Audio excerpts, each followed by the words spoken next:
সবচেয়ে ভালোভাবে VCD play করার জন্য সুপার ডিকোডার বা এসডিভিডি সফটওয়্যারটি আমরা ব্যবহার করি। এই সফটওয়্যারের মাধ্যমে আমরা খুব সহজেই আমাদের ভিডিও দেখতে পাই।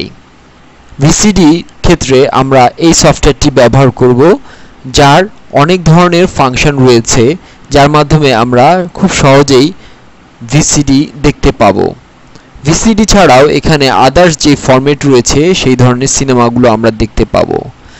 আমরা যেই ক্যাপচার সফটওয়্যারটি ব্যবহার করছি তার ভিসিডি বা ভিডিও ধারণ ক্ষমতার দুর্বলতার কারণে আমরা এখানে সবগুলো সফটওয়্যারের ভিডিও প্লে করে আমরা দেখতে সক্ষম হব না।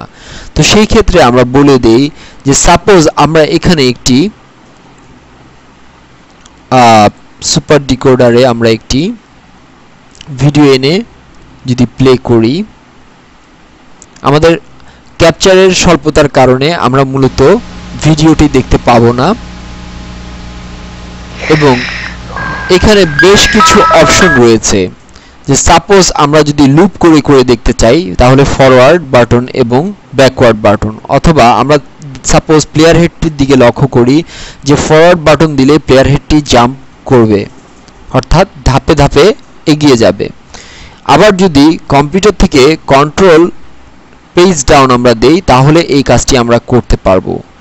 আর ব্যাকে যাওয়ার জন্য আমরা এই বাটনটি ক্লিক করতে পারি এবং কম্পিউটার থেকে কন্ট্রোল পেজ আপ ক্লিক করলে মূলত আমরা ব্যাকে যেতে পারবো।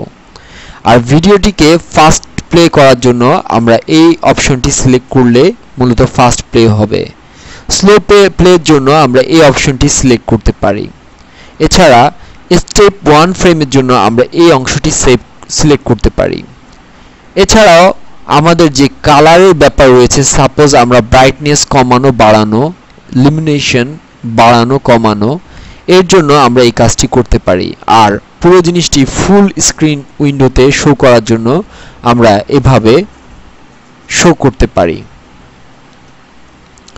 যেহেতু আমাদের ভিডিও ক্যাপচারের ক্ষমতা হিসেবে আমরা ভিডিওটি হয়তো দেখতেও পারি নাও দেখতে পারি, তো সেই জন্য দুঃখিত। এছাড়া এখানে সাউন্ড অফ অনের জন্য আমরা এই বাটনটি ব্যবহার করব।